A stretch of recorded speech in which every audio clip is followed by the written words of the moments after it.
الحمد لله نحمده ونستعينه ونستغفره ونؤمن به ونتوكل عليه ونعوذ بالله من شرور أنفسنا ومن سيئات أعمالنا من يهده الله فلا مضل له ومن يضلل فلا هادي له وأشهد أن لا إله إلا الله وحده لا شريك له وأشهد أن سيدنا ونبينا محمدًا عبده ورسوله أرسله الله تعالى بالحق بشيرا ونذيرا وداعيا إلى الله بإذنه وسراجا منيرا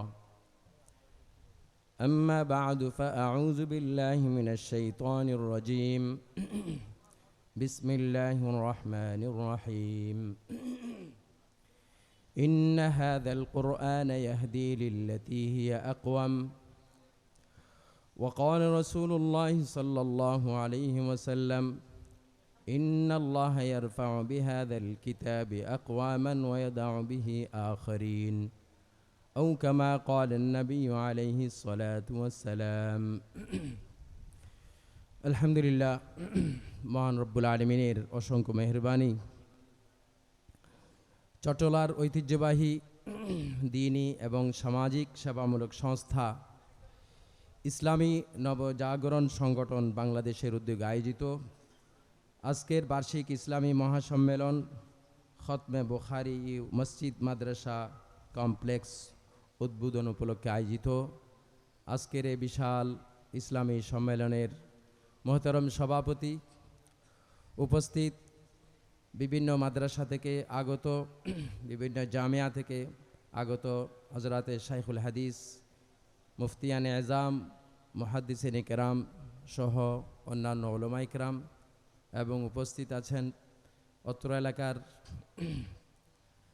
বিভিন্ন স্তরের প্রবীণ মুরব্বীগণ এবং ছাত্র জনতা, পর্দার আড়ালের সম্মানিত মা বোনেরা, মহান রব্বুল আলামিনের অসংখ্য মেহেরবানি যে আল্লাহ রব্বুল আলামিন আমাদেরকে এমন একটি জায়গায়, এমন একটি দ্বীনি মাজমায় শরীক হওয়ার জন্য তৌফিক দান করেছেন, যে মাজমায় সেই সকাল থেকে খতমে কোরআন আদায় হয়েছে, খতমে বুখারী আদায় করা হয়েছে এবং বাংলাদেশের বিখ্যাত উলামায়ে কেরাম, বাংলাদেশের উম্মুল মাদারিস দারুল উলুম মাইনুল ইসলাম হাটহাজারী মাদ্রাসার হযরত মুহতামিম সাহেব মুদ্দাজিল্লাহু হযরত শাইখুল হাদিস এবং অন্যান্য মুহাদ্দিসিনে কেরাম, আমাদের প্রাণপ্রিয় প্রতিষ্ঠান জামিয়া ইসলামিয়া বাবুনগর মাদ্রাসা থেকে আগত বিভিন্ন আসাতিজে কেরাম, মুহাদ্দিসিনে কেরাম,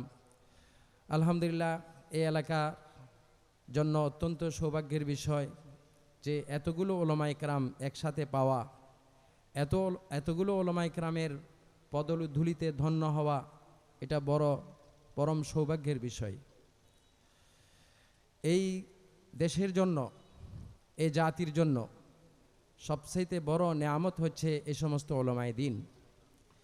এই কওমি মাদ্রাসা উলামায়ে দ্বীন আছে বলেই আমরা সঠিক ইসলামের রূপরেখা আমরা দেখতে পাচ্ছি। হযরতে উলামায়ে দ্বীন যদি এই জমিনে না থাকতেন, যদি তাদের সোহবত, তাদের সংস্পর্শ যদি আমরা লাভ করতে না পেতাম, আমরা সঠিক ইসলামের উপর, সঠিক হেদায়েতের উপর আমরা চলতে পারতাম না। সেই জন্য এই এলাকার সর্বস্তরের মুসলমানরা, এই এলাকার সর্বস্তরের মানুষ আজকে বড় ধন্য যে তাদের এই জমিনকে হযরতে উলামায়ে কেরাম এসে একে একে তাদের পদধূলিতে ধন্য হয়েছে এই জমিন। এবং এই জায়গার মধ্যে ইসলামী নবজাগরণ সংগঠন, এই সংগঠন শুরু থেকে আলহামদুলিল্লাহ আপনারা জানেন সামাজিক সেবামূলক কাজের মধ্যে কিভাবে উতপুতভাবে জড়িত। এই সংগঠনের মাধ্যমে এই এলাকার মানুষ কত উপকৃত আমরা সবাই জানি। বিশেষ করে আমার পরম প্রিয় ছাত্র দুবাই প্রবাসী হযরত মাওলানা জনাব মাওলানা মুঈনুদ্দিন তার অক্লান্ত পরিশ্রমের বিনিময়ে তার সহযোগী যারা আছেন তাদের সকলের এই সহযোগিতার মাধ্যমে আজকে এই জায়গাটা ফুলে ফলে সুশোভিত হয়েছে। এই জায়গায় এমন একটি মহৎ কাজ শুরু হতে যাচ্ছে, এমন একটি মুবারক কাজ যে জমিনের মধ্যে আল্লাহর একটি পবিত্র মসজিদ নির্মাণ হচ্ছে এবং পাশাপাশি ইসলামী শিক্ষা বিস্তারের জন্য, ইসলামী তাহজিব তামাদ্দুন, ইসলামী সংস্কৃতির চর্চার জন্য তারা যে কমপ্লেক্স নির্মাণ করতে যাচ্ছে, এই কমপ্লেক্সের মাধ্যমে অত্র এলাকার মুসলমানদের সন্তানরা সঠিক শিক্ষা পাবে, আদর্শ শিক্ষা পাবে। আজকে তো বাংলাদেশে শিক্ষার অভাব নাই, কিন্তু শিক্ষার সাথে দীক্ষা, শিক্ষার সাথে তরবিয়তের বড় অভাব। ঢাকা ভার্সিটি, চট্টগ্রাম ভার্সিটি সহ নানান রকমের বড় বড় প্রতিষ্ঠানগুলো আছে, কিন্তু শিক্ষা তো আছে কিন্তু দীক্ষা নাই। শিক্ষা তো আছে, সঠিক তরবিয়ত নাই। এই সঠিক তরবিয়ত না থাকার কারণে আজকে ভার্সিটির মধ্যে, বিভিন্ন ভার্সিটিতে গোলা বারুদ পাওয়া যায়, মারামারি, হানাহানি, অস্ত্রের ঝনঝনানি সব কিছু আমরা দেখতে পাচ্ছি। কারণটা কি? সেখানে শিক্ষা আছে, বড় বড় শিক্ষাবিদ আছে, কিন্তু বড় পরিতাপের বিষয় হলো সেখানে দীক্ষা নাই, ইসলামী শিক্ষা নাই, ইসলামী তরবিয়ত নাই, ইসলামী তাহজিব তামাদ্দুন নাই। এজন্য আজকে সেই ভার্সিটিগুলোতে বড় বড় ডাক্তার, বড় বড় ইঞ্জিনিয়ার, বড় বড় প্রফেসর তো বের হচ্ছে, কিন্তু নৈতিকতা সম্পন্ন মানুষের খুব একটা দেখা পাওয়া যায় না। আলহামদুলিল্লাহ, তার বিপরীত আমাদের এই দ্বীনি মাদ্রাসাগুলো, আমাদের এই মসজিদ মাদ্রাসা থেকে এমন এমন বিখ্যাত মনীষীরা বের হচ্ছে, যাদের মাধ্যমে এ দেশ আলোকিত, যাদের মাধ্যমে এদেশের মুসলমানরা আল্লাহ এবং আল্লাহ রাসূলের পরিচয় লাভ করতে পারছে। আজকে আমার আপনার মাথায় টুপি, আমার আপনার চেহারায় দাড়ি, এগুলো সব কিছু হচ্ছে এই কওমি মাদ্রাসাগুলোর অবদান। মহান রব্বুল আলামিন বিশ্ববাসীর হেদায়েতের জন্য কোরআনে কারীম নাজিল করেছেন। আল্লাহ রব্বুল আলামিন বলেন, ইন্না হাযাল কুরআন ইয়াহদি লিল্লাতী হিয়া আকওয়াম। নিশ্চয় এই কোরআন হচ্ছে এমন একটি গ্রন্থ, এমন একটি গাইডেন্স যেটা মানুষকে সঠিক পথ দেখায়। মানুষের ব্যক্তিগত জীবন, পারিবারিক জীবন, সামাজিক জীবন, রাষ্ট্রীয় জীবন সহ সর্বক্ষেত্রে একজন মানুষ যদি সঠিক পথে পরিচালিত হতে চায়, একজন মানুষ যদি সঠিক রাস্তায় চলতে চায়, তাহলে তার জন্য এই কোরআন। ইন্না হাযাল কুরআন ইয়াহদি লিল্লাতী হিয়া আকওয়াম। এই কোরআন নাজিল হওয়ার আগে যে সমাজটা ছিল, সে সমাজের নাম ছিল আইয়ামে জাহিলিয়া। সমস্ত মূর্খতা, সমস্ত জাহালত ওই সমাজের মধ্যে ছিল, এবং সমস্ত অবিচার, অনাচার, জুলুম, নির্যাতন, নারীর উপর নির্যাতন, শিশু নির্যাতন, বিশেষ করে কন্যা সন্তানের উপর যে নিষ্পেষণ আইয়ামি জাহিলিয়ার মধ্যে চলতো, আল্লাহ তাআলা কোরআনের মাঝে মাঝে সেই চিত্র আল্লাহ তাআলা নিজেই তুলে ধরেছেন। আল্লাহ তাআলা বলেন, ওয়া ইযা বুশশিরা আহাদুহুম বিল উনসা যাল্লা ওয়াজহুহু মুসওয়াদ্দান ওয়া হুয়া কাযীম। জাহিলি যুগের চিত্র আল্লাহ তাআলা এভাবে তুলে ধরছেন যে যখন তাদেরকে কন্যা সন্তানের সুসংবাদ দেওয়া হতো যে অচিরেই তোমার গর্ভের মধ্যে একটি কন্যা সন্তান ভূমিষ্ঠ হতে যাচ্ছে, অথবা তোমার ঘরে একটা কন্যা সন্তান ভূমিষ্ঠ হয়েছে, এরকম সুসংবাদ যদি তাদেরকে দেওয়া হতো, যাল্লা ওয়াজহুহু মুসওয়াদ্দান ওয়া হুয়া কাযীম, তখন রাগে ক্ষোভে তাদের চেহারা রং পরিবর্তন হয়ে যেত, তাদের চেহারা কালো হয়ে যেত। কন্যা সন্তান ভূমিষ্ঠ হওয়াকে তারা লজ্জাস্কর বিষয় মনে করত। আজকের আধুনিক যুগেও কিছু কিছু পরিবারের মধ্যে এমন আছে যে কন্যা সন্তান ভূমিষ্ঠ হওয়ার কারণে এটাকে তারা লজ্জাজনক বিষয় মনে করে। এমনও খবর আছে, একজন সৌদি প্রবাসী তার স্ত্রীর প্রথম সন্তান কন্যা সন্তান, দ্বিতীয় সন্তান সেটাও কন্যা সন্তান, তৃতীয় সন্তান সেটাও কন্যা সন্তান, এভাবে তিনটি কন্যা সন্তানের যখন সে বাবা হলো, সে সৌদিয়া থেকে তার স্ত্রীর নামে ডিভোর্স লেটার পাঠিয়ে দিচ্ছে যে তোমার মতো এইরকম স্ত্রী আমার দরকার নাই। দেখেন এটা কত বড় মূর্খ, কত বড় জাহেল, যে একজন নারীকে এভাবে একজন স্ত্রীকে ডিভোর্স লেটার পাঠিয়ে দিচ্ছে, তালাক দিয়ে দিচ্ছে। এখানে অপরাধ কি ওই মহিলার? এখানে তো তার কোনো হাত নাই, বরং উল্টা যদি বলা হয় যিনি বীজ ডালছেন তার সেই তো অপরাধী, সে দোষী হতে পারে, কিন্তু একজন স্ত্রী সে কিভাবে দোষী হবে?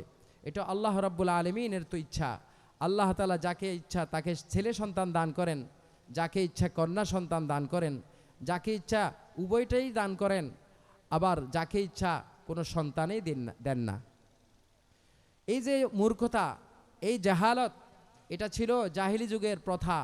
কিন্তু আফসোস, কোরআনের শিক্ষা না থাকার কারণে, কোরআনের আলো ওই পরিবারের মধ্যে না ঢোকার কারণে এখনো পর্যন্ত কিছু বাবারা, কিছু স্বামী এমন আছে যে ঘরের মধ্যে কন্যা সন্তান ভূমিষ্ঠ হলেই তার মাথা খারাপ হয়ে যায়।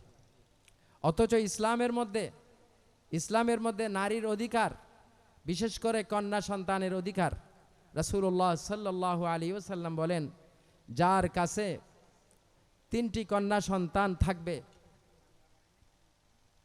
এবং সেগুলোকে ফাআদ্দাবাহুন্না ওয়া আহসানা ইলাইহিন্না, এই কন্যা সন্তানকে সুশিক্ষায় শিক্ষিত করে তাদেরকে এহসান, তাদের প্রতি দয়া মায়া আচরণ যদি দেখাতে পারে, তো আল্লাহ রাব্বুল আলামিন তাকে, ওই বাবাকে কি পুরস্কার দিবেন? যে ওই কন্যা সন্তানগুলো জাহান্নামের পথে আড়াল হবে। সুবহানাল্লাহ। তিনটা কন্যা সন্তান যার ঘরে আছে, ওই কন্যা সন্তানগুলো তার জন্য জাহান্নামের আড়াল হবে। অর্থাৎ এই 3 কন্যা সন্তানের কারণে ওই বাবা, ওই 3 কন্যা সন্তান তাদের হাত ধরে বাবাকে জান্নাতে নিয়ে যাবে। সুবহানাল্লাহ। এই হাদিসের মাধ্যমে প্রমাণিত হলো যে কোরআনী শিক্ষা, ইসলামের শিক্ষার আদর্শ হলো, ইসলামের দৃষ্টিভঙ্গি হলো যে ইসলামের মধ্যে যে নারীর কত সম্মান আছে। আফসোস, আজকের আধুনিক যুগে যারা নারীর সম্মানের অধিকারের কথা বলে, তারা আলেম ওলামার বিরুদ্ধে, ইসলামের বিরুদ্ধে কুৎসা রটায়। তারা এভাবে মানুষকে বুঝাতে চায় যে ইসলামের মধ্যে নারীর কোনো সম্মান নাই, ইসলামের মধ্যে নারীর কোনো অধিকার নাই। অথচ এই পৃথিবীতে যদি নারীর অধিকার নিয়ে কথা বলা হয়ে থাকে, তো একমাত্র মানবতার নবী মুহাম্মদুর রাসূলুল্লাহ সাল্লাল্লাহু আলাইহি সাল্লাম এই কথা বলেছেন। যেই সময় রাসূলুল্লাহ সাল্লাল্লাহু আলাইহি সাল্লামের আগমন হয়েছিল, ওই সময়ের মধ্যে কারো ঘরে যদি কন্যা সন্তান ভূমিষ্ঠ হতো, লজ্জায় ওই কন্যা সন্তানকে, ওই নিষ্পাপ শিশুকে দাফন করে দিত, মাটির নিচে পুঁতে ফেলত।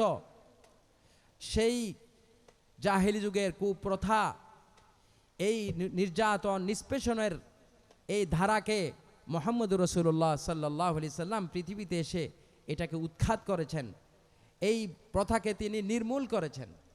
এবং ওই সমাজের মধ্যে এসে রাসূলুল্লাহ সাল্লাল্লাহু আলাইহি সাল্লাম নারীর শিক্ষার কথা বলেছেন, নারীর অধিকারের কথা বলেছেন, নারীর সম্মানের কথা বলেছেন। এই হাদিসের মধ্যে যে বলা হয়েছে 3টা কন্যা সন্তান যদি কারো কোলে আসে তো তার জন্য জান্নাত। এক সাহাবী জিজ্ঞেস করলেন, ইয়া রাসূলুল্লাহ, যদি কারো ঘরে যদি 2টি কন্যা সন্তান হয়? রাসূলুল্লাহ সাল্লাল্লাহু আলাইহি ওয়াসাল্লাম বলছেন, হ্যাঁ, কারো ঘরে 2টি কন্যা সন্তান ভূমিষ্ঠ হয় এবং তাদের সাথে যদি সুন্দর আচরণ করা হয়, তাদেরকে যদি উপযুক্ত স্থানে বিয়ে শাদী দিয়ে আবার বিয়ে শাদীর পরেও তাদের সাথে আসা যাওয়া রাখা হয়, এইভাবে তার জন্য জান্নাত। আরেক সাহাবী বলছেন, ইয়া রাসূলুল্লাহ, একটা কন্যা সন্তান যদি হয়? তখন রাসূলুল্লাহ সাল্লাল্লাহু আলাইহি ওয়াসাল্লাম বলছেন যে একটা সন্তান হলেও। সুতরাং এই দ্বীনি মাদ্রাসা, ইসলাম এই শিক্ষা দেয়। এই ইসলামের মধ্যে পুরুষের পাশাপাশি একজন নারীর বেঁচে থাকার অধিকার আছে, একজন নারীর শিক্ষার অধিকার আছে, একজন নারীর তর্কা সম্পত্তিতে অধিকার আছে। ইসলাম যেখানে নাই, ইসলামের আলো, কোরআনের আলো যেখানে নাই, সেখানে এই ধরনের নির্যাতনের কথা আসে। সেই পরিবারের মধ্যে কন্যা সন্তান ভূমিষ্ঠ হলে তাদের চেহারা কালো হয়ে যায়। ইসলামী নবজাগরণ সংগঠন একটি সামাজিক সেবামূলক সংগঠন। এই সংগঠনের মাধ্যমে প্রতিষ্ঠা লগ্ন থেকে এই সংগঠন সমাজের বিভিন্ন স্তরে তারা কাজ চালিয়ে যাচ্ছে। সমাজের বিভিন্ন স্তরে শিক্ষা দীক্ষায়, সেবার কাজে এবং বেকার যুবকদেরকে সঠিক ধারায় নিয়ে আসার জন্য বিশেষ করে এই সংগঠনের মাধ্যমে আরেকটি উপকার আমরা দেখতে পাচ্ছি। এই সংগঠনের মধ্যে যারা জড়িত হয়েছে, যে সমস্ত তরুণ যুব সমাজ, তারা নেশা, ইয়াবা, এই সমস্ত নেশা দ্রব্য থেকে তারা অনেক দূরে। কিন্তু যে সমাজের মধ্যে এই ধরনের আদর্শিক সংগঠন না পাওয়া না যায়, ওই সমাজের মধ্যে বর্তমান তরুণ যুব সমাজ কি পরিমাণ ওই নেশাগ্রস্ত হতে যাচ্ছে, কি পরিমাণ নেশাগ্রস্ত। এজন্য আলহামদুলিল্লাহ অত্র এলাকার মুসলমানদের প্রতি উলামায়ে কেরামের এই আবেদন থাকবে, এই সংগঠনের সাথে আপনার সন্তানকে জুড়িয়ে দেবেন। আপনার সন্তান যদি স্কুল কলেজে পড়ে, প্রত্যেক ছাত্র জনতাকে, প্রত্যেক সন্তানকে এই সংগঠনের সদস্য যদি করা হয়, তো ইনশাআল্লাহ এই আপনার সন্তান বিপদে পথ হারা হবে না, পথভ্রষ্ট হবে না, নেশাগ্রস্ত হবে না। সম্মানিত হাজরিন, এই কোরআনী শিক্ষা, এই ইসলামী শিক্ষার মাধ্যমে মানুষের দুনিয়ারও মর্যাদা এবং আখিরাতের মর্যাদা। আমি সহিহ মুসলিম থেকে একটি হাদিস আপনাদের সম্মুখে পাঠ করেছি। রাসূলুল্লাহ সাল্লাল্লাহু আলাইহি সাল্লাম বলেন, ইন্নাল্লাহা ইয়ারফাউ বিহাযাল কিতাবি আকওয়ামান ওয়া ইয়াদউ বিহি আখরিন। নিশ্চয়ই এই কোরআনের মাধ্যমে আল্লাহ তাআলা কিছু মানুষের সম্মান বৃদ্ধি করেন আর কিছু মানুষকে লাঞ্ছিত করেন। কাদের সম্মান বৃদ্ধি করেন? যারা এই কোরআনকে বুকে ধারণ করে, কোরআনী শিক্ষা অর্জন করে, কোরআনকে বাস্তবায়ন করে, কোরআনী শিক্ষাকে সমাজের সর্বস্তরে ছড়ানোর জন্য প্রচেষ্টা চালিয়ে যায়। আল্লাহ রাব্বুল আলামিন তাদের সম্মানকে, দুনিয়াতেও তাদের সম্মানকে বুলন্দ করেন এবং পরকালেও তাদের সম্মানকে বুলন্দ করবেন। আর যারা কোরআনী শিক্ষা অর্জন করবে না, কোরআনের আদর্শ বাস্তবায়ন করবে না, কোরআনের শিক্ষাকে বুকে, কোরআনের চেতনাকে লালন করবে না এবং উল্টা কোরআনের বিরুদ্ধে থাকবে, কোরআনের বিরুদ্ধে কথা বলবে, আল্লাহ রাব্বুল আলামিন তাদেরকে দুনিয়াতেও লাঞ্ছিত করেন, আখিরাতেও লাঞ্ছিত করেন। বিগত সরকারের এমন কিছু মন্ত্রী, এমন কিছু এমপি ছিল, এমন কিছু নেতা কর্মী ছিল, যারা বিভিন্ন জায়গায় উলামায়ে কেরামের গায়ে হাত দিয়েছিল, আহলুল কোরআনওয়ালাদের সাথে বেয়াদবি করেছিল, কোরআনওয়ালাদেরকে অপদস্থ করেছিল। আজকে তাদের হাসর কি হয়েছে আমরা সকলে দেখতেছি। এটা তো দুনিয়ার শাস্তি, আর পরকালের মধ্যে তাদের জন্য কি কঠিন এবং কঠিন থেকে কঠিন আযাব আল্লাহ রাব্বুল আলামিন তাদের জন্য প্রস্তুত রেখেছেন। সেদিন তারা বুঝবে, যেদিন তাদের চোখ বন্ধ হয়ে যাবে। এজন্য সম্মানিত হাজরিন, কোরআনের শিক্ষা আমাদেরকে অর্জন করতে হবে, আমাদের সন্তানগুলোকে কোরআনের শিক্ষা দিতে হবে। আমাদের উলামায়ে কেরাম একথা বলেন না যে বাংলাদেশের সমস্ত শিশুরা সবাই কোরআনের আলেম হবে, হাফেজ হবে, না, এরকম বলেন না। সবাই আলেম হওয়া, হাফেজ হওয়া এটা সম্ভব না। তবে আপনার সন্তানকে 3টা বছর নুরানি শিক্ষার মাধ্যমে আপনার কোরআনী ফাউন্ডেশন দিতে হবে। এই সন্তান যখন 3 বছর নুরানি শিক্ষা অর্জন করবে, এরপরে সে যদি ডাক্তার হয়, এরপরে যদি সে ইঞ্জিনিয়ার হয়, তো এই সন্তান মা বাবার সম্মান করবে, মা বাবাকে সেবা দেবে, মা বাবার সাথে বেয়াদবি করবে না। কারণ তার প্রাথমিক শিক্ষা কোরআনী শিক্ষা, তার শিক্ষার ফাউন্ডেশন কোরআনের মাধ্যমে হয়েছে। এজন্য ইনশাআল্লাহ এই সন্তান পথভ্রষ্ট হবে না। সম্মানিত হাজরিন, বাতিল অপশক্তিরা ইসলামকে নির্মূল করার জন্য সর্বপ্রথম তাদের চক্রান্ত মাদ্রাসার বিরুদ্ধে। পার্শ্ববর্তী ভারতের মধ্যে গত সপ্তাহে 170টি মাদ্রাসাকে বুলডুজার দিয়ে গুড়িয়ে দিয়েছে মোদী সরকার, জালেম সরকার। তার প্রথম টার্গেট হলো মাদ্রাসা, দ্বিতীয় টার্গেট হলো মসজিদ। কারণ যে সমাজের, যে দেশের মাদ্রাসাকে নির্মূল করে দেওয়া হবে, সেই সমাজের মধ্যে ইসলামকে সহজে নির্মূল করা সহজ হয়ে যাবে। এজন্য ইসলামকে নির্মূল করার জন্য প্রথম টার্গেট হলো মাদ্রাসা। এটা হলো ভারতের বর্তমান চিত্র। ইতিপূর্বে শত শত বছর পূর্বে রাশিয়ার ওই কমিউনিস্ট সরকার, সেখানেও তারা কি করেছিল, মুসলমান থেকে ইসলামকে বিচ্ছিন্ন করার জন্য, মুসলমানদের বুক থেকে ঈমানকে হরণ করে নেওয়ার জন্য, কেড়ে নেওয়ার জন্য সর্বপ্রথম তারা আঘাত হেনেছে মাদ্রাসার উপর। হাজার হাজার ওলামা ইকরামকে ফাঁসি কাস্টে ঝুলিয়েছে। ওই রাশিয়ার মধ্যে বুখারা, সমরকন্দ, যে বুখারা সমরকন্দ আমাদের ইতিহাস ঐতিহ্যের ধারক বাহক, সেই বুখারা সমরকন্দের মধ্যে লক্ষ লক্ষ ওলামা ইকরামকে গাছের মধ্যে ফাঁসি কাস্টে ঝুলিয়ে তাদেরকে শহীদ করে দিয়েছে। এবং মসজিদগুলোকে বন্ধ করে দিয়েছে, মাদ্রাসাগুলোকে বন্ধ করে এগুলোকে গরুর মানে আস্তাবল বানিয়ে দিয়েছে। এর মাধ্যমে তারা কি করেছিল, ওলামা ইকরামকে ফাঁসি দিয়ে মসজিদ মাদ্রাসাগুলো বন্ধ করে দিয়ে এমন চক্রান্ত চালিয়েছিল, পরবর্তীতে যখন মাদ্রাসা ওলামা ইকরাম নাই, মসজিদ বন্ধ, মাদ্রাসা বন্ধ, আজান দেওয়ার মতো আর কোনো মানুষ নেই। ইমাম বুখারী রহমতুল্লাহি আলাইহি যে মসজিদের মধ্যে বুখারী শরীফের দরজ দিতেন, সে মসজিদ পর্যন্ত বন্ধ হয়ে গেছে এবং এমন অবস্থা হয়ে গেল সেখানে গরু ঘাস খাইতেছে। তো এই রাশিয়া, এই বুখারা, সমরকন্দ, এই সমস্ত দেশগুলো ওলামা শূন্য করে ইসলামকে সেখান থেকে তারা বিদিয়ে দিয়েছে। সুতরাং যতদিন মুসলমানরা এই মসজিদ মাদ্রাসাগুলোকে শক্ত হাতে ধারণ করবে, যতদিন পর্যন্ত এই মসজিদ মাদ্রাসার পাশাপাশি থাকবে, ততদিন পর্যন্ত এদেশের মুসলমানরা পথ হারা হবে না, পথভ্রষ্ট হবে না, তাদের বুক থেকে ঈমান কেড়ে নেওয়া সহজ হবে না। এজন্য হক্কানি রব্বানি ওলামা ইকরামের সবসময় আপনাদের প্রতি এই আবেদন তারা করে থাকেন যে যদি আপনি ইসলামকে এদেশে, এই জমিনের মধ্যে প্রতিষ্ঠিত করতে চান, যদি ঈমানের চেতনাকে যদি বুকে ধারণ করতে চান, অবশ্যই আপনাকে এই মাদ্রাসাগুলোর সহযোগিতা করতে হবে, জায়গায় জায়গায় মাদ্রাসা প্রতিষ্ঠা করতে হবে। আজকে আমাদের কিছু ভাইয়েরা বলে যে এত মাদ্রাসা, জায়গায় জায়গায় মাদ্রাসা, এত মাদ্রাসার দরকার কি? কিন্তু তারা একথা বলে না যে এত স্কুলের দরকার কি, এত কলেজ ভার্সিটির দরকার কি। প্রশ্নটা কিন্তু সেখানে করা হয় না, প্রশ্নটা করা হয় একমাত্র মাদ্রাসার ব্যাপারে, ওই অভিযোগটা উত্থাপন করা হয় ওলামা ইকরামের ব্যাপারে। এজন্য ভাইরা, যদি ইসলামী চেতনা, ইসলামী সভ্যতা, সংস্কৃতি এবং ইমানি চেতনাকে যদি আমরা আমাদের বুকে ধারণ করতে চাই, অবশ্যই আমাদেরকে এই মাদ্রাসাগুলোকে শক্ত হাতে ধারণ করতে হবে। আর যদি এই মাদ্রাসাগুলোর সাথে আমাদের সহযোগিতা না থাকে, এই মাদ্রাসাগুলো যদি আমরা চতুর্দিক থেকে এই মাদ্রাসাগুলোকে সংরক্ষণ করার জন্য চেষ্টা না করি, তো আমাদের ইতিহাস হবে সেই বুখারা সমরকন্দের ইতিহাসের মতো, আমাদের ইতিহাস হবে পার্শ্ববর্তী ভারতের মতো। আলহামদুলিল্লাহ, এই জুলাই বিপ্লবের মাধ্যমে বাংলাদেশের মানুষ নতুন একটি স্বাধীনতা পেয়েছে।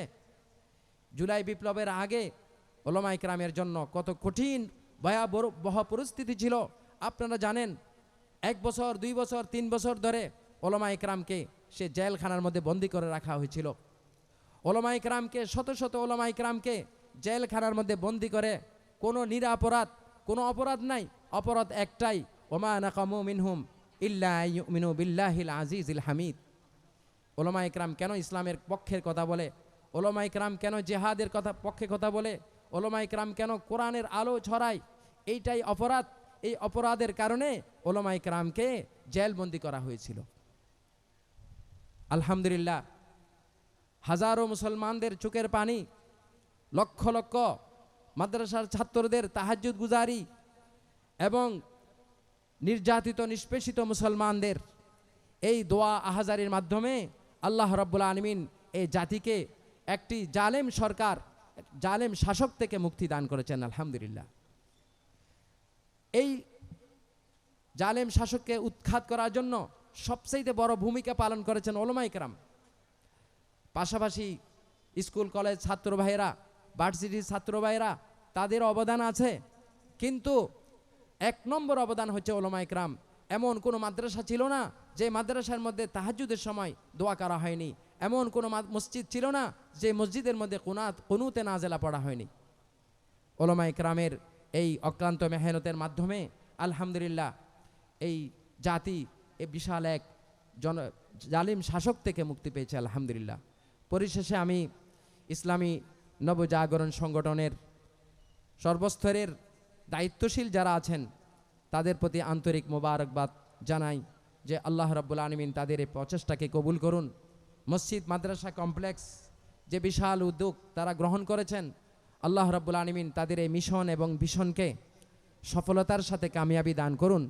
আল্লাহ রাব্বুল আলামিন আজকে যতগুলো উলামায়ে কেরাম এসেছেন খতমে কোরআন খতমে বুখারীর মাধ্যমে, আল্লাহ রাব্বুল আলামিন এই জায়গাকে ইসলামের আলো হেদায়েতের আলোর মাধ্যমে আলোকিত করে দিন। ইসলামী জাগরণ সংগঠনের সমস্ত কার্যক্রমকে আল্লাহ তাআলা ইখলাসের সাথে কবুল করুন, আমিন। ওয়া সাল্লাল্লাহু তাআলা আলা নবিয়িনা মুহাম্মদ ওয়া আলা আলিহি ওয়া আসহাবিহি আজমাইন বিজুদি সুবহান রাব্বিকা রাব্বিল ইজ্জাতি আম্মা ইয়াসিফুন ওয়া সালামুন আলাল মুরসালিন ওয়াল হামদুলিল্লাহি রাব্বিল আলামিন।